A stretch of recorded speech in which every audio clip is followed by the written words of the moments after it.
ഇത് ക്രീം നിറത്തിലുള്ള പൂക്കളുള്ള പുളിവണ്ടിയാണ്. അതുപോലെ റെഡ് കളറിൽ പൂക്കൾ വിരിയുന്ന പുളിവണ്ടി ഉണ്ട്.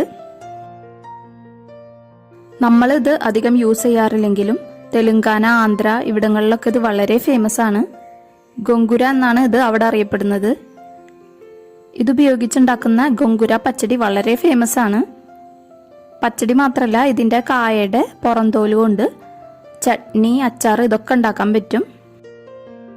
പിന്നെ ഇത് വെച്ച് സ്ക്വാഷ്, ജാം, ജെല്ലി ഇതൊക്കെ ഉണ്ടാക്കുന്നുണ്ട്. പിന്നെ ഇതിൻ്റെ തളിരിലകളും ഇളം തണ്ടും മുറിച്ചെടുത്ത് ചീര തോരൻ വെക്കുന്നത് പോലെ നമുക്ക് തോരൻ വെക്കാനായിട്ട് പറ്റും. ഇതിൻ്റെ ഇല അരച്ചുണ്ടാക്കുന്ന ചട്നിയും വളരെ ഫേമസ് ആണ്.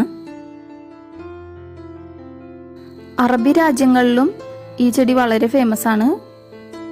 അവിടെയൊക്കെ ചില ഷോപ്പുകളിലൊക്കെ ഇതിൻ്റെ പുറന്തോട് ഉണക്കിയത് പ്രത്യേകമായിട്ട് വിൽക്കുന്നുണ്ട്. ഇതിട്ട്